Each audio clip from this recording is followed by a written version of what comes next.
आज लग रहा है तत्सत्। श्रीमते रामचंद्राय नमः। श्रीमते रामानंदाचार्याय नमः। श्रीमते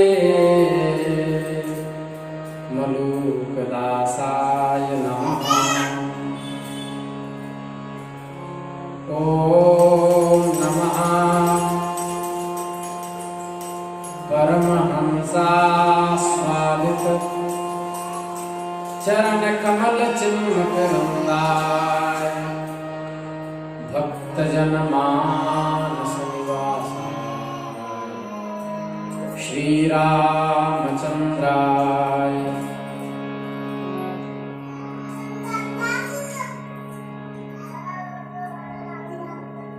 श्रीमन्नारायण नारायण नारायण। श्रीमन्नारायण नारायण नारायण।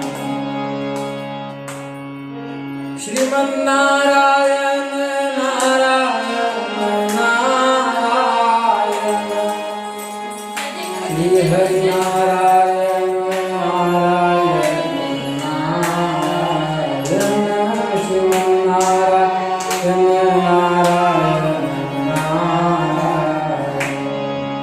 श्रीमन्नारायण नारायण नारायण। वृंदावन बिहारी लाल की जय।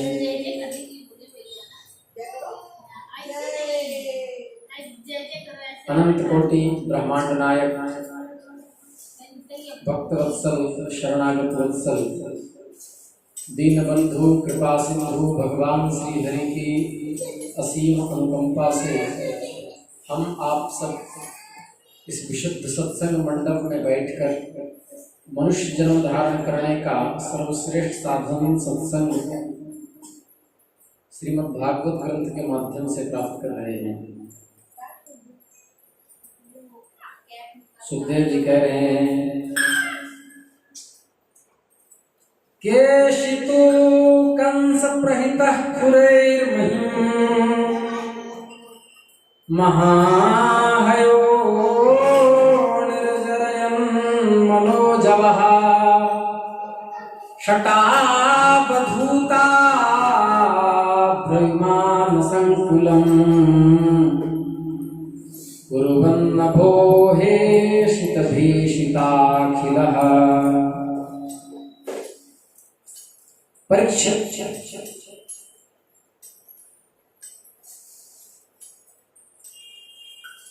कंस ने जिस केशी नामक दैत्य को भेजा था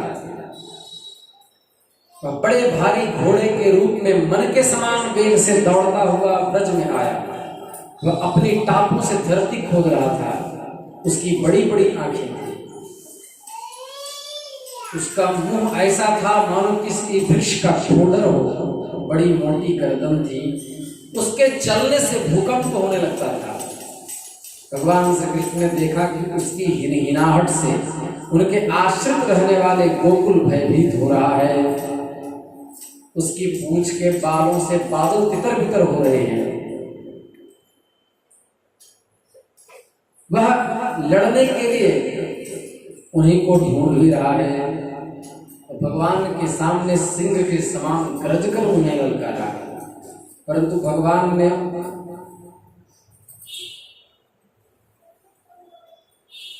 उसे चेतावनी भी नहीं दी। भगवान के पास पहुंचकर उसने दुलत्ती झाड़ी, परंतु भगवान ने उससे अपने आप को बचा लिया। भला कोई इंद्रियातीत को कैसे मार सकता है। उन्होंने अपने दोनों हाथों से उसके दोनों पिछले पैर पकड़ लिए, जिससे गरुड़ सांप को पकड़ करके झटक देता है। उसी प्रकार क्रोध से उसे घुमाकर बड़े अपमान के साथ 400 हाथ दूसरी तरफ फेंक दिया। स्वयं पकड़ करके कमर पे हाथ रख के खड़े हो गए। थोड़ी ही देर बाद केशी फिर सचेत हो उठा, उठ खड़ा हुआ। भगवान का अत्यंत कोमल करकमल भी उस समय ऐसा हो गया मानो तपाया हुआ लोहा हो। उसके स्पर्श होते ही केसी के दांत टूट टूट करके गिर गए। जैसे जलोदर रोग का उपेक्षा कर देने पर वह रोग बहुत बढ़ जाता है, उसी प्रकार कृष्ण का भुजदंड उसके मुंह में बढ़ने लगा। अचिंत शक्ति भगवान श्री कृष्ण का हाथ उसके मुंह में इतना बड़ा हो गया कि उसकी सांस का आने जाने का मार्ग बंद हो गया। अब तो दम घुटने के कारण वह पैर पटकने लगा, उसका शरीर पसीने से लथपथ हो गया, आंखों की पुतलियां उलट गई, मल का त्याग करने लगा। थोड़ी ही देर में उसके प्राण पखेरु उड़ गए। उस समय वह उसका निष्प्राण शरीर फूला हुआ होने के कारण पकी ककड़ी की तरफ हट गया। महाबाहु भगवान श्री कृष्ण ने उसके शरीर से अपनी भुजाएं खींच ली।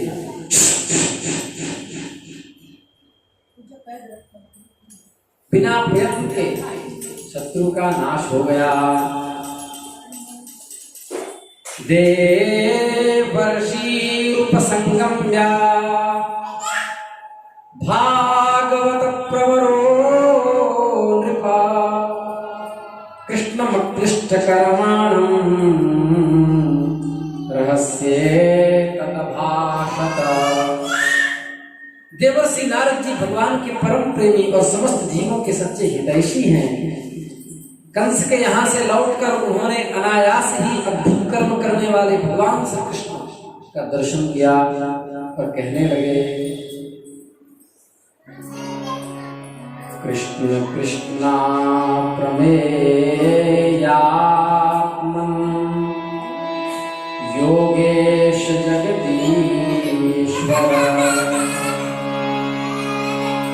वासुदेवाखिलावास सात्वतां प्रवद प्रभो।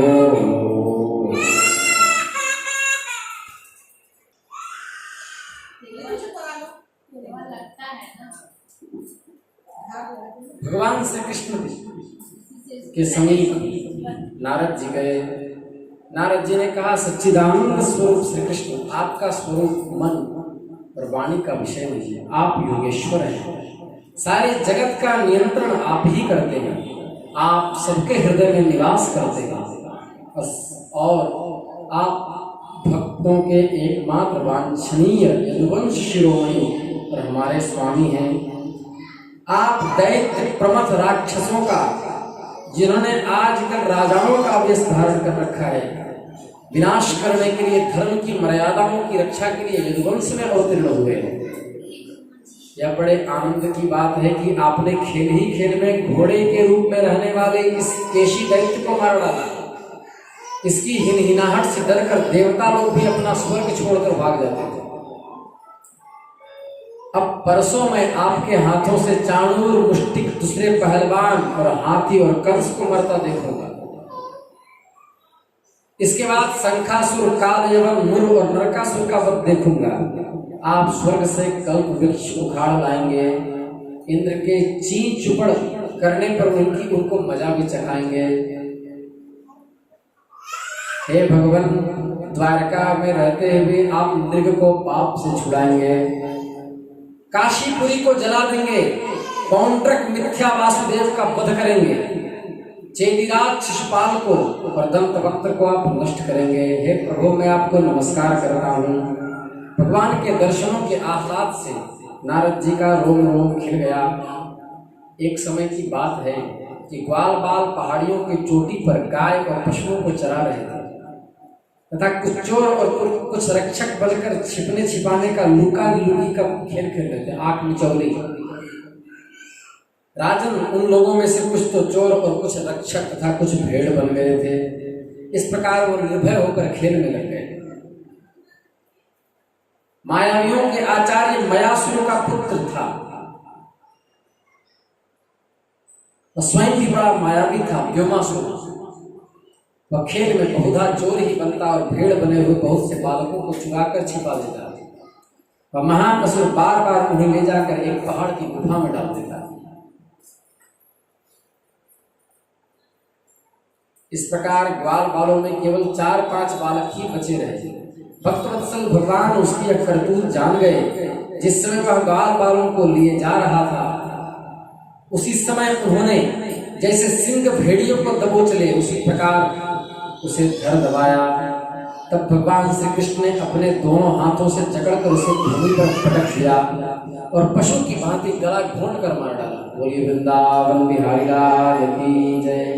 ग्वाल बालों को छुड़ा लिया और फिर भगवान श्री कृष्ण ब्रज में चले आए।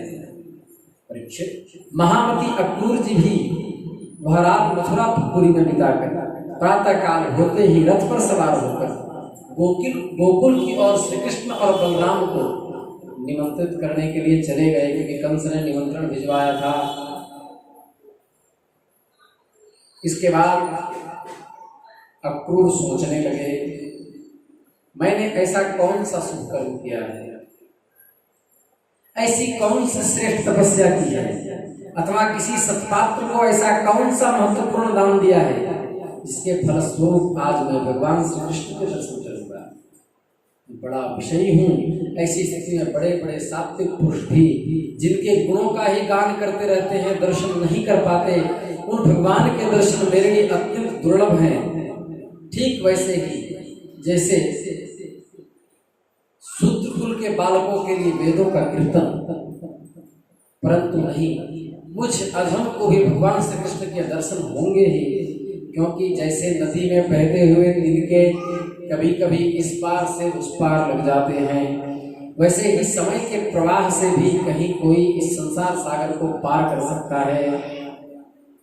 कंस ने तो आज मेरे ऊपर बहुत बड़ी कृपा की है। अक्रूर जी सोचने लगे, कंसो बताव्याकृतमेत्यनुग्रहं दक्षे विपद्मं प्रहितो ना हरेः कृतावतारस्य दुरत्यं तमः पूर्वोत्तरं नखमण्डलदृशा। कंस ने तो आज मेरे ऊपर बहुत बड़ी कृपा की है।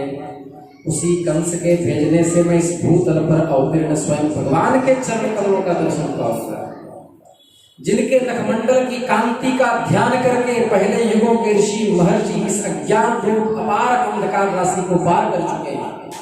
स्वयं वही भगवान तो अवतार ग्रहण करके प्रकट हुए हैं। मैं अवश्य ही उनका दर्शन करूंगा। मैं कंस का दूत हूँ, उसी के भेजने से उनके पास जा रहा हूँ। कहीं वे मुझे अपना शत्रु तो नहीं समझ लेंगे। राम राम, वे ऐसे कदापि नहीं समझ सकते। क्यों? क्योंकि वे निर्विकार हैं, सम हैं, अच्युत हैं, सारे विश्व के साक्षी हैं, सर्वज्ञ हैं, वे चित्त के बाहर भी हैं और भीतर भी हैं।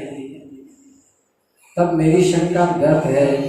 अवश्य ही मैं उनके चरणों में हाथ जोड़कर विनीत भाव से खड़ा हो जाऊंगा। अप्यंघ्रिमूले वहितं कृताञ्जलिं मामीक्षिता सस्मितमात्रयादिशा सपद्यपध्वस्त समस्तकिल्बिषो मूढ़ानुदम्बितपिशन्तूर्जिताम्।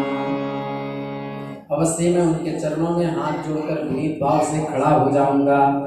वे मुस्कुराते हुए दया भरी स्निग्ध दृष्टि से मेरी ओर देखेंगे। उस समय मेरे जन्म जन्म के समस्त अशुभ संस्कार उसी क्षण नष्ट हो जाएंगे और मैं निशंक होकर सदा के लिए परमानंद में मग्न हो जाऊंगा। वृंदावन बिहारी लाल की जय। श्री कृष्ण गोविंद हरे मुरारे, हे नाथ नारायण वासुदेव।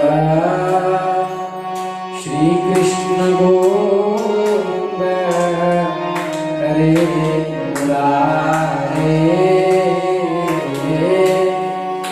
हे नाथ नारायण वासुदेव।